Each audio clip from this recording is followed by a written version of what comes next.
started with Beyond the Gaze with Jule Campbell swimsuit issue, hot documentary, I have to say. Thank you. You're welcome. But first of all about Julie and her magic and wow, her history. It blew me away. I was not familiar with any of this. Unfortunately, I'm a little ignorant when it comes to the modeling part and how it all like pretty much like with Sports Illustrated how it all began, and I was blown away. It never occurred to me that it was a woman that did it. I love that. And I think a lot of people have that reaction. So don't feel bad. A lot of people do not know that there was a woman behind it. And I think that that's the reason it was so successful. Because if it was a man in the 60s, it could have turned into Playboy. It could have turned into something very different. But she Mhm. really had a steady hand in every picture that was printed and every single detail of that magazine. Jill covers about Julie, Julie was great at giving models their identity.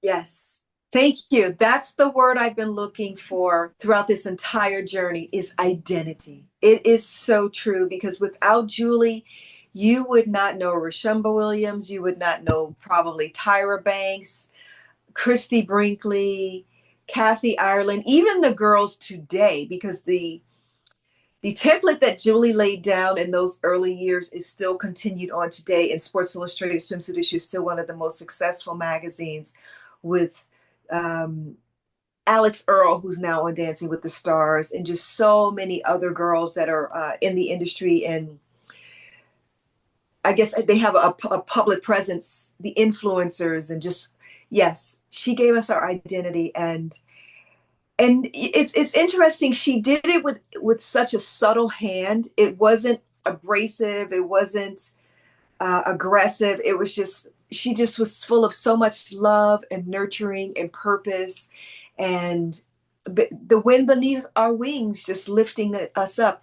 She had this innate ability to tap into each of the girls and see and find that which was unique in us that could be brought out into the world to be appreciated, and then she was able to show it to us, through the photographs. I mean, people don't realize behind the scenes when we would be on those shoots, we were so young.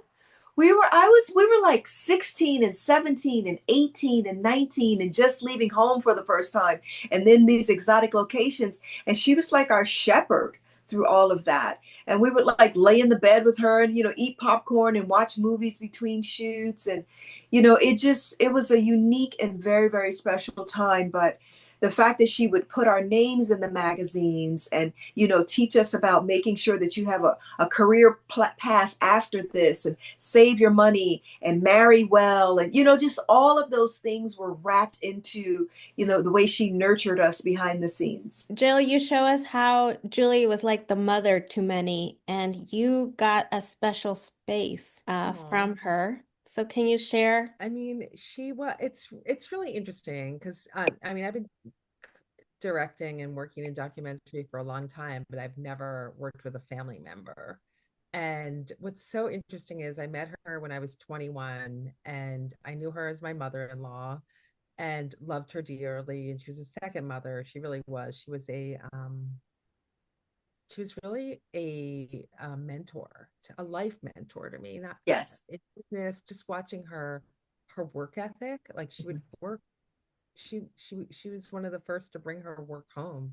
She would edit from home for 14 hours a day and work constantly. That's how I got all the photos and all the Super 8s and slides that are in the film, because she brought home probably over 100,000 assets, and we digitized over 10,000 for the film. But was like, what was really interesting is, you know, I you really get to know this person. I knew her as my mother-in-law, but I learned so much of her as a woman doing this, and gained even more respect for her during this process. And also I learned how much she meant to me, and how Mhm. much sometimes we just don't look at those closest to us because they're just part of your everyday life and the fabric of your existence. And in examining her life, I learned how much she influenced my life. She influenced my work ethic, my artistic sensibilities, my relationships. She was the classiest woman I've ever met, and it was a to share her story. Jill, is there something that while you were working on this documentary that you did not know about her? I just didn't know. She never talked about like just the criticism, and she Yeah. never really talked about all the, you know, and I think what I learned is like I've been walking in her shoes doing this doc. We just got off a 30 festival tour. We screened the film across the country, and before people see the film, it's like I feel like I'm Julie. I'm in a battle. They're like, "What's your film about?" I'm like, "Sports Illustrated Swimsuit Issue," and I could see eye rolls, like, "Oh, you Right. made a film on women in bikinis," and it's like, "No, that's not what this is." And then people see the film and they get it, and it's about a strong woman, career woman, who created the most profitable magazine issue in publishing history and started in the 60s in an all-male sexist universe and learned how to navigate that. I think a lot of people learn from her, and I learned from her like how she did it, how she Mhm. worked in business. I mean, Right. she's business 101. She's a class in how to do it. I know, I was surprised too. I thought if Yeah. anything, it'd be like, people cheering for her but getting like hate letters. I Yes. was shocked. Mhm. Yeah, and she worked so hard. She was underpaid, and then she had so many people that she was so celebrated too. I mean, she was famous at the time, and on every news, when the magazine came out that day, it was huge. Every Yeah. single Entertainment Tonight, everyone, all the morning shows, everyone covered it, and yet on a daily basis, she also dealt with this other side, which is understandable. I mean, it's great that we are pro women and sticking up for women's rights, Mhm. but we have to include all women in that. Right. And sometimes you have to look at the women that you're kind of wanting to bash and kind of go behind the veneer and what is Mhm. their story? Who Right. are they? And why were they doing what they were doing?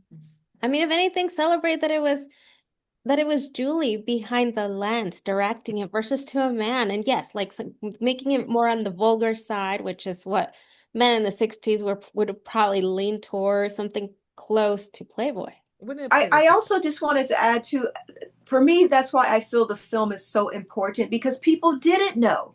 There were all of these assumptions that, she was that the women were being objectified and, that they're in bathing suits and, they're being compromised. And they didn't know the real story behind what was actually going on. The fact that we were being uplifted, elevated, identified, empowered. I'm sitting here today because of Julie Campbell and then being resurrected by Jill. And it's amazing. So I think the fact that Jill was able to capture that and tell the story from that perspective, it just really shined a light on what was going on behind the scenes that people just didn't know. They just assumed it was something that was kind of like maybe suspect or suspicious or kind of dirty, but it wasn't. It was just like a clean, artistic, beautiful mother who was nurturing and raising women to achieve their full power when they became full adults. Yeah. And also her magic and making everyone feel like they're beautiful and strong. Yes, I love that. always. Yes, always. And she would, it's interesting when she would plan a shoot, she would have us in mind, and her intention was to make us look strong, empowered, athletic, and beautiful. I mean, what more could you ask for than that? Than someone who that's what they woke up thinking about. They thought about that throughout the day and went to sleep, took it home with them, and and then projected it onto the pages of the magazines and the television and movie screens. Now, Jill, talk about bringing on the documentary her tenacity in this world of men. I mean, in the 60s She and really on. learned what was really cool is, can you imagine going to work at Sports Illustrated in 1960s? It was all jocks. It was all sports writers. It was very Mad Men. But she kind of earned their respect because she learned how to navigate, and it wasn't always being the person with the loudest voice in the room. She was very strategic with how she navigated and got what she wanted. But she got what she wanted. And that is why I think the magazine was so successful, because she was tasteful and because she was an artist first. And she was creating these beautiful, artful shots that when you see the film now, I mean, you see she worked in film, and we digitized even the Polaroids. She used to take Polaroids because they didn't have digital cameras. You'd have to take Polaroids to see what your photo looked like. Right. And we found over 10,000 of them, and they are just gorgeous works of art. But she has a quote in the film which I love. It's like, you don't always have to say what you're thinking. When someone says something that you don't agree with, sometimes you just have to sit back and say, I'll think about that, and be strategic. And then she would do that and do what she wanted and get what she wanted. And I love that, because it almost sounds a little old fashioned, but there's nothing wrong with some strategy when Mm-hmm. you're in business, and also dealing with, we still deal with a lot of sexism. Mm-hmm. It's still here. I don't know if it'll ever go away. So she learned 60 years ago how to break that barrier. And I think that people that are watching the film are inspired by this. I enjoyed her scenes, by the way. I really Oh, thank did. And I you. just wished I was like, oh, I wish like just you want to hug her. You want to hold her. And I cried. Oh, I didn't, I purposely did not want to dig and look. I just wanted to take in the documentary and love that. I mean, that, But you know you what? It's also, in my opinion, it's sort of a love letter to aging as well, because we live in a society, unfortunately, that when a woman ages, it's almost like her value goes down. And then to see Julie, at this age, reminiscing and telling her story and still being alert and vibrant and, just having this beautiful legacy. And then, when you see all of us, I mean, the minute we hear Julie's voice or, see her face, it's just like, our hearts smile, we light up. But to be able to, she just has such a legacy, and that she was, in my opinion, an authentic lady who has aged. But, she still had this beautiful legacy and this beautiful history. And to me, in this documentary, in her 90s, she was more beautiful than ever. And she was true and honest. and didn't have any makeup. And what I like to say is, this tells her full life. It's a Yes. story of a woman's life, her career, and then we see her in her 90s Yes. facing mortality head Right. on with such clarity and honesty. And I mean, she blew me away. That's why I just couldn't stop filming her, because she was answering questions that I had. You're 94, and she had the clarity to just share what was going on, her fears and her regrets, and her just thoughts on she all of her thoughts were just so inspiring on you know on what was to come, and that was kind of comforting. and she seemed to embrace it. She said something about how when you get older, you have time to relive your memories. And I was like, oh, I I know. love that, because she couldn't move as well in her 90s. And I used to think, okay, she would sit in this chair, she would read, she would do things. But I would be like, she must be so bored, because look at the life she lived. She went to every part of this earth and traveled and worked, and the best hotels and all these interesting people in her life. And now she's sitting in a chair. But she had this right. She wasn't bored. She was Right. reliving her memories. She was Yeah. writing notes, Yeah. I journaling. yeah, I feel this was her time of life where she actually got a chance to enjoy, because I feel like sometimes, and you ladies may agree, sometimes when you're doing the thing, you don't really enjoy it because you're so busy focused on the details and the time and getting there and delivering it and just making sure that it's all put together, wrapped up in a bow and presented correctly. And then as time passes, you get to look back and reflect and go, oh my goodness, how amazing was that shoot in Jamaica that I just did? And it was incredible. And you think about, how the lighting was setting on the mountains and how the color of the ocean and the food and the smile of the people. Oftentimes when you're actually shooting it, you're doing it, but you're not really enjoying it and appreciating it. And I think Right. this was her time of life that she could actually do that. I think that's why she liked being part of the documentary at this part of her life too, because she was able to tell her story at this Yes. time when she could really think it through and finally share. She wanted to write a book. She never got to write the book. So the stories just rolled out of her. Like it was so hard to edit this film because we had hundreds of hours of footage.